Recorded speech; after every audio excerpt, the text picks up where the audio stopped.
रामचंद्र भगवान की जय।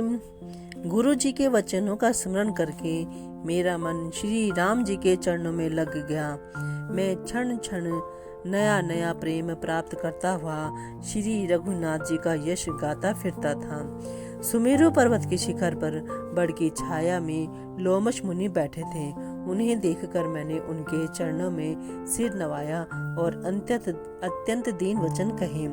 हे पक्षीराज, मेरे अत्यंत नम्र और कोमल वचन सुनकर कृपालु मुनि मुझसे आदर के साथ पूछने लगे, हे ब्राह्मण, आप किस कार्य से यहाँ आए हैं? तब मैंने कहा, हे कृपानिधि, आप सर्वज्ञ हैं और सुजान हैं। हे भगवान, मुझे सगुण ब्रह्म की आराधना की प्रक्रिया कहिए।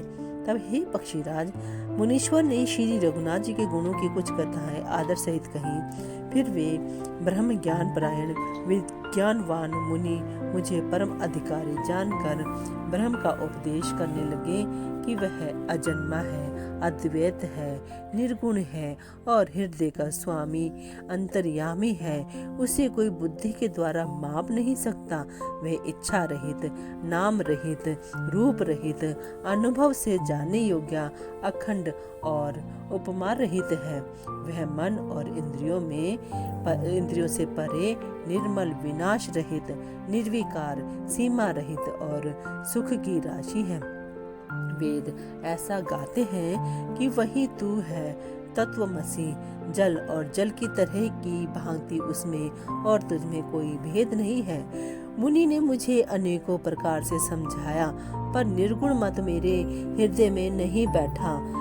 मैंने फिर मुनि के चरणों में सिर नवाकर कहा, हे मुनीश्वर, मुझे सगुण ब्रह्म की उपासना कहिए।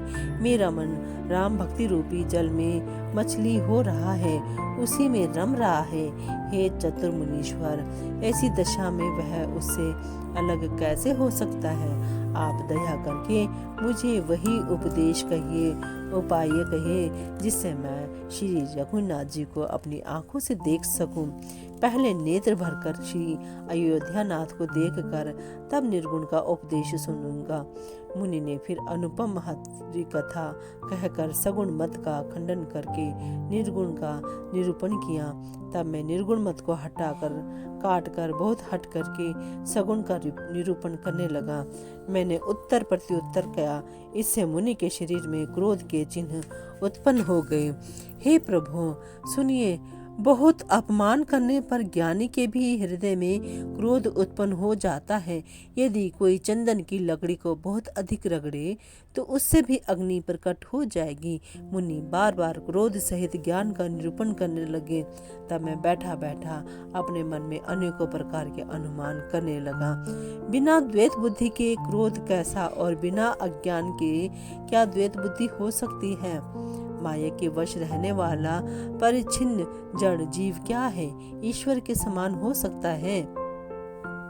सबका हित चाहने से क्या कभी दुख हो सकता है? जिसके पास पारस मणि है, उसके पास क्या दरिद्रता रह सकती है? दूसरे से द्रोह करने वाले क्या निर्भय हो सकते हैं? और कामी क्या कलंक रहित बेदाग रह सकते हैं? ब्राह्मण का बुरा करने से क्या वंश रह सकता है? स्वरूप की पहचान आत्मज्ञान होने पर क्या आसक्ति पूर्वक कर्म हो सकते हैं? दुष्टों के संग से क्या किसी के सुबुद्धि उत्पन्न हुई है? पर स्त्री गामी क्या उत्तम गति पा सकता है? परमात्मा को जानने वाले कहीं जन्म मरण के चक्कर में पड़ सकते हैं? भगवान की निंदा करने वाले कभी सुखी हो सकते हैं? नीति बिना जाने क्या राज्य रह सकता है? श्री हरि के चरित्र वर्णन करने पर क्या पाप रह सकते हैं? बिना पुण्य के क्या पवित्र यश प्राप्त हो सकता है? बिना पाप के भी क्या कोई अपयश पा सकता है? जिसकी महिमा वेद, संत और पुराण गाते हैं, उस हरि भक्ति के समान क्या कोई दूसरा लाभ भी है? हे भाई, जगत में क्या इसके समान दूसरी भी कोई हानि है कि मनुष्य का शरीर पाकर भी श्री राम जी का भजन ना किया जाए? चुगलखोरी के समान क्या कोई दूसरा पाप है? और हे गरुड़ जी, दया के समान क्या कोई दूसरा धर्म है? इस प्रकार मैं अनगिनत युक्तियां मन में विचारता था और आदर के साथ मुनि का उपदेश नहीं सुनता था। जब मैंने बार बार सगुण का पक्ष स्थापित किया तब मुनि क्रोध युक्त वचन बोले, अरे मूढ़, मैं तुझे सर्वोत्तम शिक्षा देता हूँ तो भी तू उसे नहीं मानता और बहुत से उत्तर प्रत्युत्तर दलील लाकर रखता है। मेरे सत्य वचन पर विश्वास नहीं करता, कौवे की भांति सभी से डरता है। अरे मूर्ख, तेरे हृदय में अपने पक्ष का बड़ा भारी हठ है, अतः तू शीघ्र चांडाल पक्षी कौवा हो जा। मैंने आनंद के साथ मुनि के शाप को सिर पर चढ़ा लिया। उससे मुझे ना कुछ भय हुआ ना दीनता ही आई। तब मैं तुरंत ही कौवा हो गया। फिर मुनि के चरणों में सिर नवाकर और रघुकुल शिरोमणि श्री राम जी का स्मरण करके मैं हर्षित होकर उड़ चला। शिव जी कहते हैं, हे उमा, जो श्री राम जी के चरणों के प्रेमी हैं और काम, अभिमान तथा क्रोध से रहित हैं, वे जगत को अपने प्रभु से भरा हुआ देखते हैं। फिर वे किससे वैर करें? काकभूषणी जी ने कहा, हे पक्षीराज गरुड़ जी, सुनिए, इसमें ऋषि का कुछ भी दोष नहीं था। रघुवंश के विभूषण श्री राम जी ही सबके हृदय में प्रेरणा करने वाले हैं। कृपा सागर प्रभु ने मुनि की बुद्धि को भोली करके बुलावा देकर मेरे प्रेम की परीक्षा ली। मन, वचन और कर्म से जब प्रभु ने मुझे अपना दास जान लिया तब भगवान ने मुनि की बुद्धि फिर पलट दी। ऋषि ने मेरा महान पुरुषों का सा स्वभाव, धैर्य, अक्रोध, विनय आदि और श्री राम जी के चरणों में विशेष विश्वास देखा। तब मुनि ने बहुत दुख के साथ बार बार पछता कर मुझे आदरपूर्वक बुला लिया।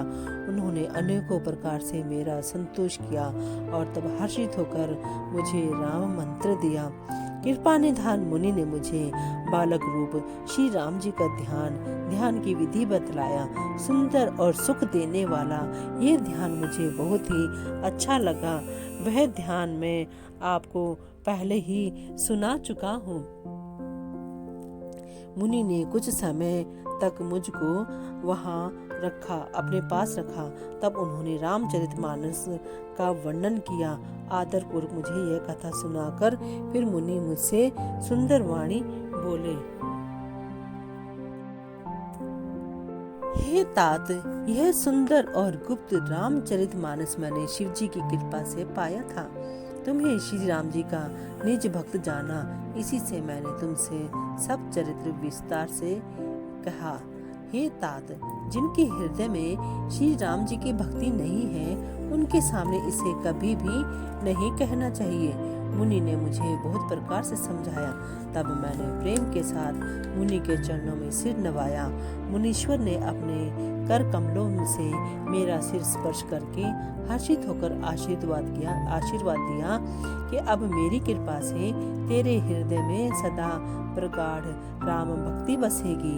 तुम सदा श्री राम जी को प्रिय हो और कल्याण रूप गुणों के धाम, मान रहित, इच्छा अनुसार रूप धारण करने में समर्थ, इच्छा मृत्यु, जिसकी शरीर छोड़ने की इच्छा करने पर ही मृत्यु हो, बिना इच्छा के मृत्यु ना हो, एवं ज्ञान और वैराग्य के भंडार हो।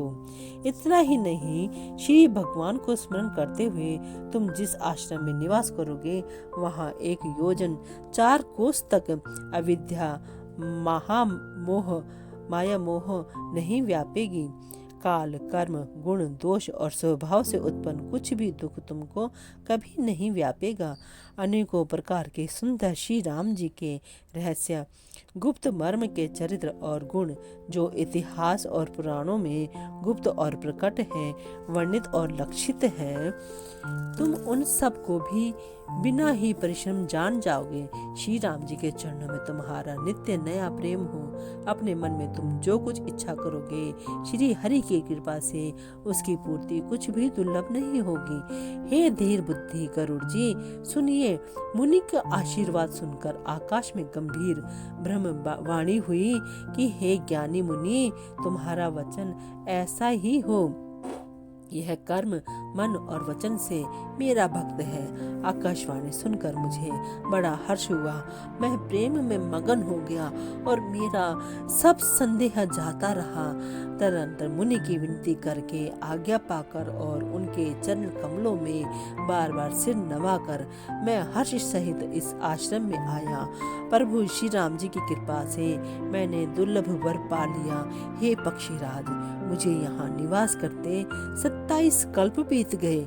मैं यहाँ सदा श्री रघुनाथ जी के गुणों का गान किया करता हूँ और चतुर पक्षी उसे आदर पूर्वक सुनते हैं।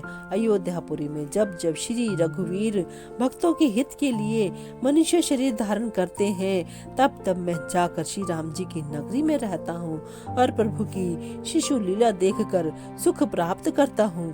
फिर हे पक्षीराज, श्री राम जी के शिशु रूप को हृदय में रखकर मैं अपने आश्रम में आ जाता हूँ। जिस कारण से मैंने कवि की देह पाई, वह सारी कथा आपको सुना दी। हे तात, मैंने आपके सब प्रश्नों के उत्तर कहे। आहा, राम की भक्ति बड़ी भारी महिमा है। मुझे अपना यह काक शरीर इसलिए प्रिय है कि इसमें मुझे श्री राम जी के चरणों का प्रेम प्राप्त हुआ। इसी शरीर से मैंने अपने प्रभु के दर्शन पाए और मेरे सब संदेह जाते रहे, दूर हुए। मैं हट करके भक्ति पक्ष पर अड़ा रहा, जिससे महर्षि लोमश ने मुझे शाप दिया। परंतु उसका फल यह हुआ कि जो मुनियों को भी दुर्लभ है, वह वरदान मैंने पाया। भजन का प्रताप तो देखिए। जो भक्ति की ऐसी महिमा जानकर भी उसे छोड़ देते हैं और केवल ज्ञान के लिए श्रम साधन करते हैं, वे मूर्ख घर पर खड़ी हुई कामधेनु को छोड़कर दूध के लिए मदार के पेड़ को खोजते फिरते हैं।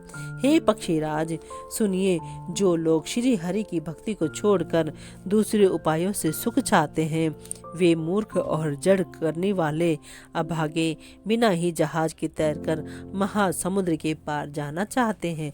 शिव जी कहते हैं, हे भवानी, भुशुंडी के वचन सुनकर गरुड़ जी हर्षित होकर कोमल वाणी से बोले, हे प्रभु, आपके प्रसाद से मेरे हृदय में अब संदेह, शोक, मोह और भ्रम कुछ भी नहीं रह गया। मैंने आपकी कृपा से श्री रामचंद्र जी के पवित्र गुण समूहों को सुना और शांति प्राप्त की। हे प्रभु, अब मैं आपसे एक बात और पूछता हूँ। हे कृपा सागर, मुझे समझा कर कहिए। संत मुनि, वेद और पुराण यह कहते हैं कि ज्ञान के समान दुर्लभ कुछ भी नहीं है। हे गोसाई, वह ज्ञान मुनि ने आपसे कहा, परंतु आपने भक्ति के समान उसका आदर नहीं किया।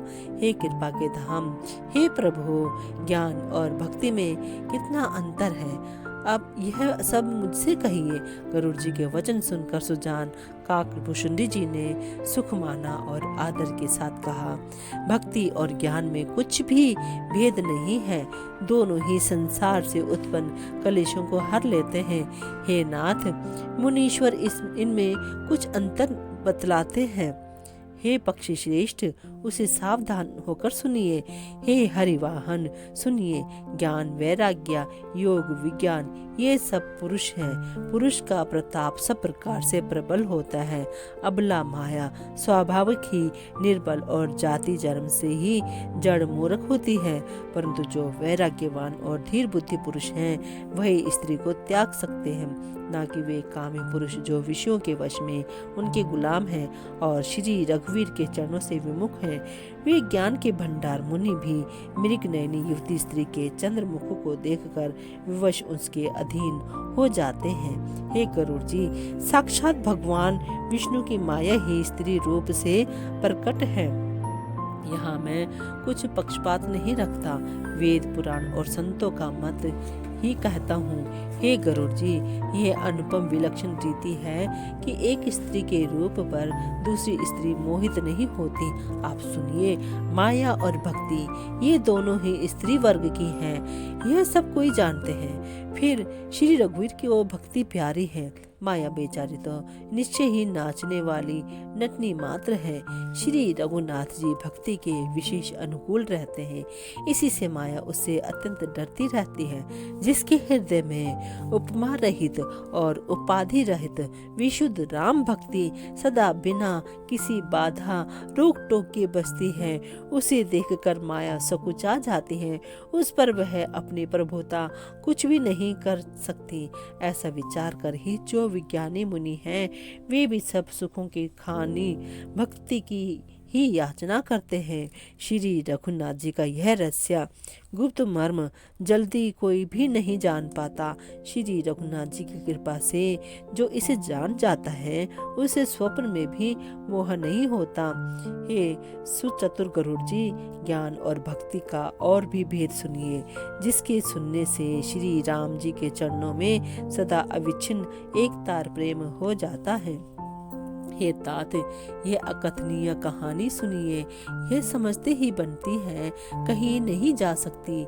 जीव ईश्वर का अंश है, अतएव वह अविनाशी, चेतन, निर्मल और स्वभाव से ही सुख की राशि है। हे गोसाई, वे माया के वशीभूत होकर तोते और वानर की भांति अपने आप ही बंध गया। इस प्रकार जड़ और चेतन में ग्रंथि गांठ पड़ गई। यद्यपि वह ग्रंथि मिथ्या ही है, तथापि उसके छूटने में कठिनता है। तभी से जीव संसारी जन्मने मरने वाला हो गया। अब ना तो गांठ छूटती है और ना वह सुखी होता है। वेदों और पुराणों ने बहुत से उपाय बतलाए हैं, पर वह ग्रंथि छूटती नहीं, वरम अधिकाधिक उलझती ही जाती है। जीव के हृदय में अज्ञान रूपी अंधकार विशेष रूप से छा रहा है। इससे गांठ देख ही नहीं पड़ती, छूटे तो कैसे। जब कभी ईश्वर ऐसा संयोग उपस्थित कर देते हैं, तब भी कदाचित ही वह ग्रंथि छूट पाती है।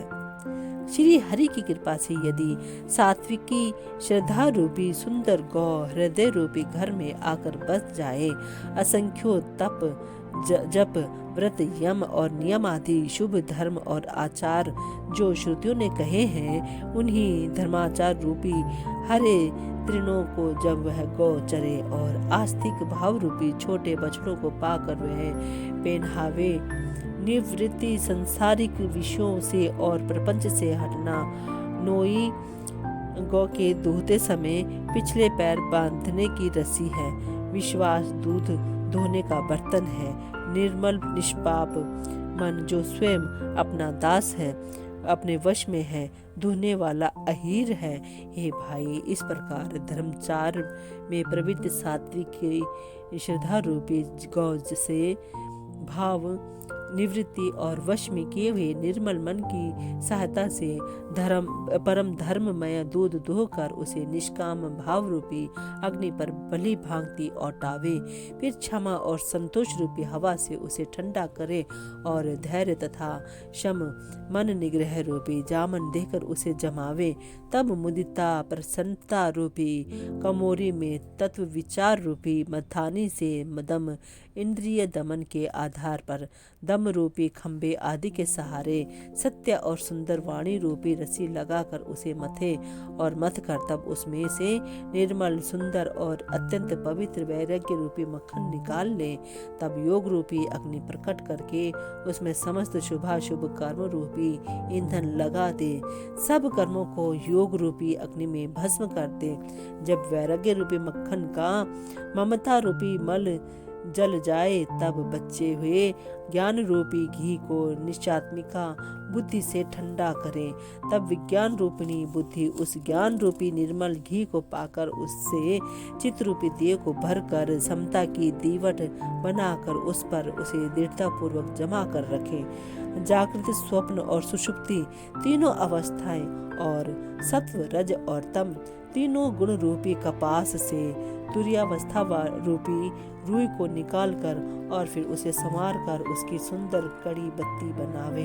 इस प्रकार तेज की राशि विज्ञान में दीपक को जलावे, जिसके समीप जाते ही मद आदि सब पतंगे जल जाएं। सो अहम अस्मि, वह ब्रह्म मैं हूँ। यह जो अखंड तैल धारावत कभी न टूटने वाली वृत्ति है, वही उस ज्ञान दीपक की परम प्रचंड दीप शिखा लौ है। इस प्रकार जब आत्मानुभव के सुख का सुंदर प्रकाश फैलता है, तब संसार के मूल भेद रूपी भ्रम का नाश हो जाता है और महान बलवती अविद्या के परिवार मोह आदि का अपार अंधकार मिट जाता है। तब वही विज्ञान रूपिणी बुद्धि आत्मानुभव प्रकाश को पाकर हृदय रूपी घर में बैठकर उस जड़ चेतन की गांठ को खोलती है। यदि वह विज्ञान रूपिणी बुद्धि उस गांठ को खोलने पावे, तब यह जीव कृतार्थ हो। परंतु हे पक्षीराज गरुड़ जी, गांठ खोलते हुए जानकर माया फिर अनेकों विघ्न करती है। हे भाई, वह बहुत सी रिद्धि सिद्धियों को भेजती है जो आकर बुद्धि को लोभ दिखाती है, और वे रिद्धि सिद्धियां कलकला बल और छल करके समीप जाती और आंचल की वायु से उस विज्ञान रूपी दीपक को बुझा देती है। यदि बुद्धि बहुत ही सयानी हुई तो वह उन रिद्धि सिद्धियों को अहित कर हानि कर समझकर उनकी ओर ताकती नहीं। इस प्रकार यदि माया के विघ्नों से बुद्धि को बाधा ना हुई तो फिर देवता उपाधि विघ्न करते हैं। इंद्रियों के द्वारा हृदय रूपी घर के अनेकों झरोखे हैं। वहाँ प्रत्येक झरोखे पर देवता थाना किए अड्डा जमा कर बैठे हैं। जो ही वे विषय रूपी हवा को आते देखते हैं, त्यों ही हठ पूर्वक किवाड़ खोल देते हैं। जो ही वह तेज हवा हृदय रूपी घर में जाती है, त्यों ही वह विज्ञान रूपी दीपक बुझ जाता है। गांठ भी नहीं छूटी और वह आत्मानुभव रूप स्वरूप प्रकाश भी मिट गया। विश्व रूपी हवा से बुद्धि व्याकुल हो गई, सारा किया कराए चौपट हो गया। इंद्रियों और उनके देवताओं को ज्ञान स्वाभाविक ही नहीं सुहावता, क्योंकि उनकी विषय भोगों से सदा ही प्रीति रहती है, और बुद्धि को भी विषय रूपी हवा ने बावली बना दिया। तब फिर दोबारा उस ज्ञान दीपक को उसी प्रकार से कौन जलावे। बोलिए सियावर रामचंद्र भगवान की जय।